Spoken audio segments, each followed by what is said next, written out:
오늘도 뜨거운 이슈를 시원하게 풀어봅니다.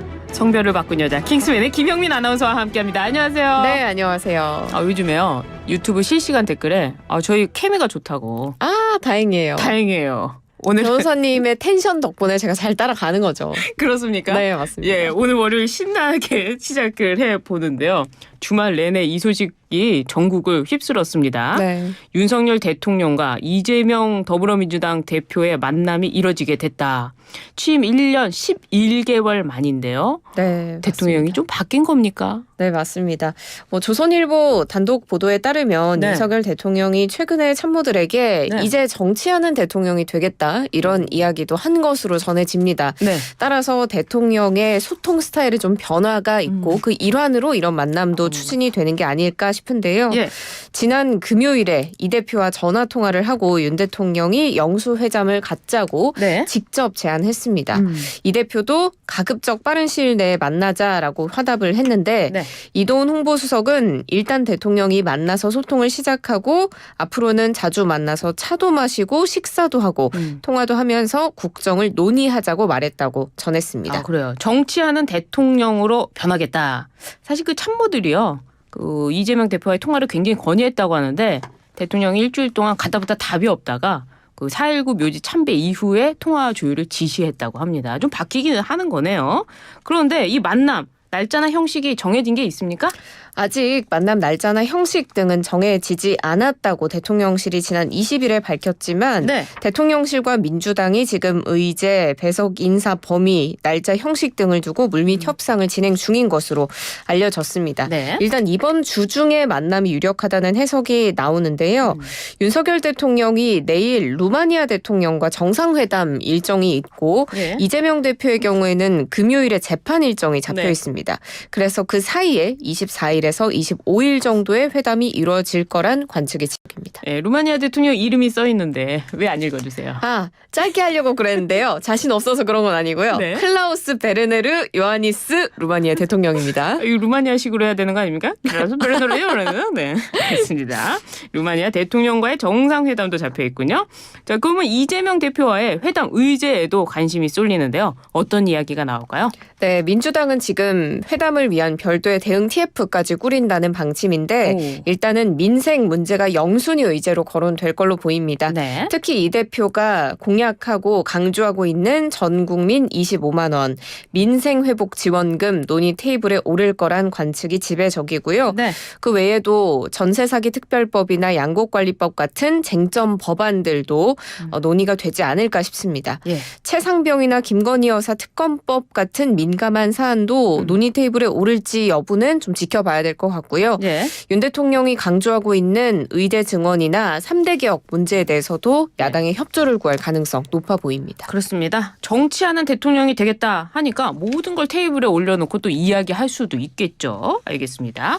이번 회담 예측에 대해서 정치권의 반응 정말 궁금합니다. 어떻습니까? 네, 민주당에서는 다양한 목소리가 나오고 있는데 네. 김용민 의원이 총선 민심은 협치가 아니라 책임 정치가 우선이다라면서 강경하게 회담에 임해야 된다라는 목소리를 냈습니다. 또 그런가 하면 김태년 의원은 이번에는 민심 달래기용 일회성 이벤트 아니라 소통, 협치의 담대한 시작이 되길 바란다라고 대화의 필요성 강조하기도 했고요. 예. 또 여당에서는 안철수 의원이 이 현금 살포식 포퓰리즘 공약을 맥없이 뒤따라가서는 안 된다라면서 또 강경한 태도를 보여야 한다라는 목소리 냈습니다. 네. 조국혁신당의 조국 대표 윤 대통령을 향해서 최상병, 김건희 여사 특검과 같은 국민적 요구에 성실하게 답하라라고 촉구했습니다. 그렇군요. 반응이 나왔는데요. 윤석열 대통령이요. 이재명 대표만 만나는 것이 아니라 국민의힘과의 접촉도 늘려가고 있는데 홍준표 대구시장 만났다가 나중에 공개를 했어요. 이어서 한동훈 비대위원장 왜 안 만나느냐 이런 목소리가 나왔었는데 만나자고 했는데 어떻게 된 겁니까? 네, 한동훈 전 비대위원장이 이를 거절한 것으로 전해지죠. 네. 대통령실이 지난 19일에 총선을 치른 한동훈 비대위 소속의 인사들과 만나자고 했는데 한 전 위원장이 정중하게 거절 의사를 전했습니다. 사유는 건강상의 이유였습니다. 네. 그래서 당분간 윤 대통령과 한동훈 비대위 인사들의 만남은 성사되기가 쉽진 않을 것으로 보입니다. 한동훈 위원장이 건강상의 이유로 취소했다.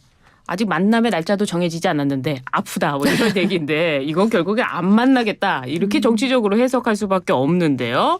한동훈 전 위원장이 거절했다. 이 뉴스에 대해서 주요 언론사들의 반응은 어떻습니까? 네, 모든 주요 언론사들은 일제히 한동훈 위원장의 거절을 보도하고 있습니다. 그 네. 사유로 건강상 이유였다라는 것도 헤드라인을 장식하고 있고 한겨레 보도를 보면 헤드라인이 한동훈 윤 대통령 오찬 제안 뿌리쳐 향후 정치 생명 의식했나라는 해석을 내놓기도 했습니다. 네. 그리고 한 전 위원장이 윤 대통령과 차별화를 두려는 것이다.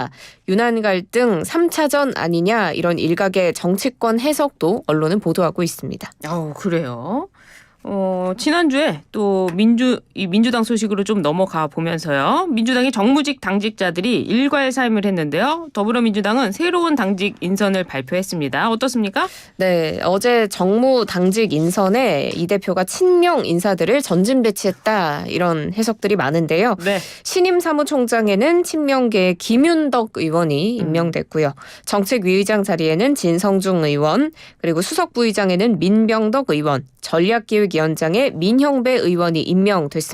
네. 기존의 대변인을 맡고 있던 박성준 의원이 수석 대변인 자리에 올랐고요. 네. 그 외에도 당의 수석 사무부총장 강득구 의원, 조직사무부총장 황명선 당선인, 디지털 전략 사무부총장에는 박지혜 당선인, 그리고 민주연구원장에는 이한주 전 경기연구원장이 선임됐습니다. 특히 이 이한주 전 원장은 이재명 대표의 정치 멘토로도 불리는데 이번에 당 싱크탱크 민주연구원장으로 임명이 됐습니다. 그렇군요. 이 사의를 표명한 조정식 전 사무총장은 국회의장직에 도전을 했어요? 네, 맞습니다. 지난주에 사의를 표했는데 어제 고별 기자간담회에서 22대 국회 전반기 국회의장 도전하겠다고 선언했습니다. 그러면서 민주당이 법사위원장과 운영위를 해야 된다라고 주장을 다시금 했는데요.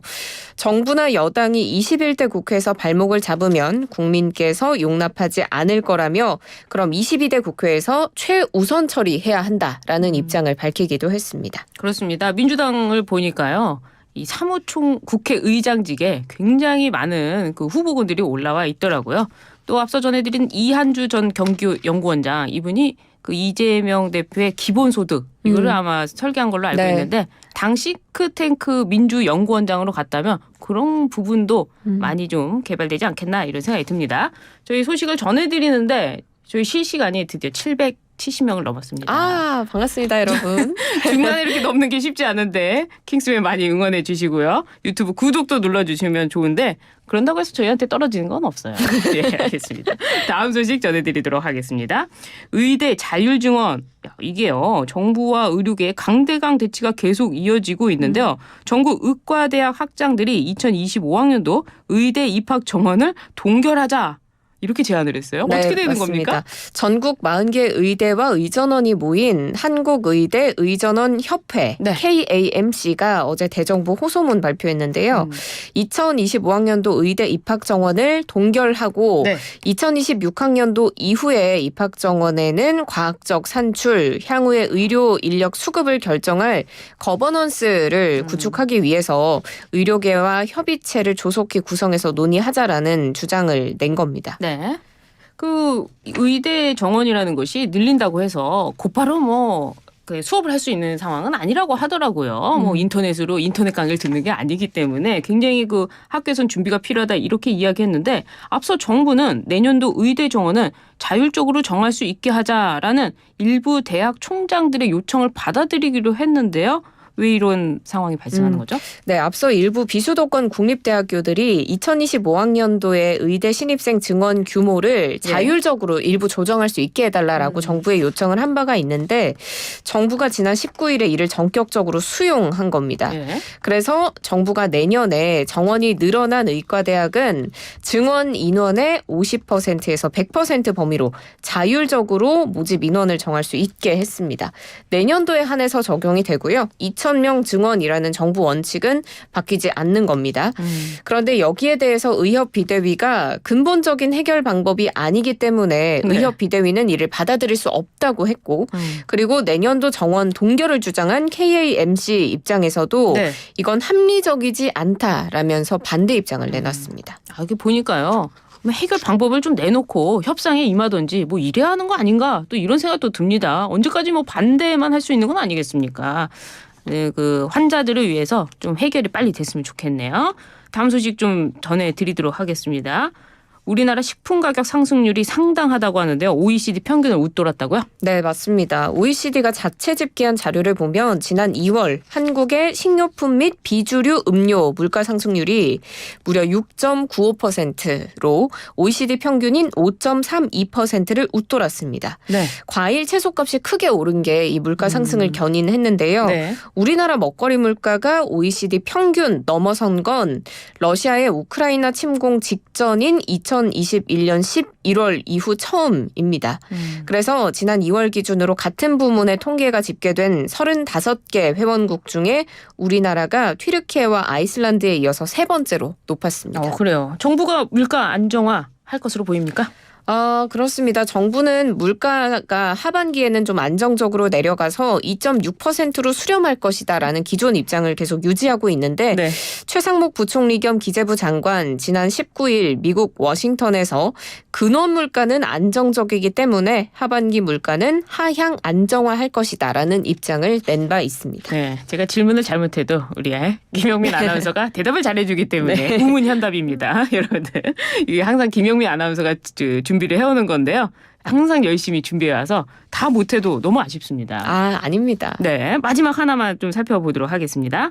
전기, 가스 요금 인상될 가능성이 있다고 하는데요. 총선 전부터 필요성이 꾸준히 제기돼 왔죠? 네, 맞습니다. 지금 한국전력, 한국가스공사 모두 누적 적자가 상당하고요. 재무 네. 위기로 인해서 요금 인상 가능성 꾸준히 거론이 돼 있지만 관련 논의가 지지부진했습니다. 네. 이제 총선도 끝났기 때문에 요금 인상 여부에 관심이 쏠리는데요.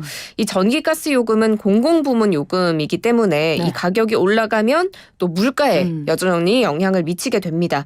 그래서 정부는 한전가스공사의 재무 상황, 국제연료 가격이나 경기 종합적으로 고려해서 인상 여부나 시기 등을 판단할 것으로 예상이 되는데 네. 아무래도 인상이 되지 않을까 하는 전망이 많습니다. 그렇군요. 저희 그 청취율 조사 기간 29일까지라고 해요. 지난주부터 말씀을 드렸는데요. 02로 걸려오는 전화를 받으시면 YTN 라디오 배승희 뉴스킹 잘 듣고 있다. 킹스맨 김영민 아나운서 잘 보고 있다. 이렇게 답해 주시고요. 짧은 문자 50원, 긴 문자 100원이 드는 샵 0945로 응원 문자 보내주시면 커피 쿠폰을 보내드린다고 합니다. 한번 보내보셨어요? 김영민 아나운서? 저는 청취자분들께 커피를 나눠드리는 게 좋지 않을까 해서 저는 안 보내고 있는데 이러면 제가 PD님이 사주시지 않을까. 이러면 제가 뭐가 됩니까? 알겠습니다. 지금까지 킹스맨의 김영민 아나운서였습니다. 고맙습니다.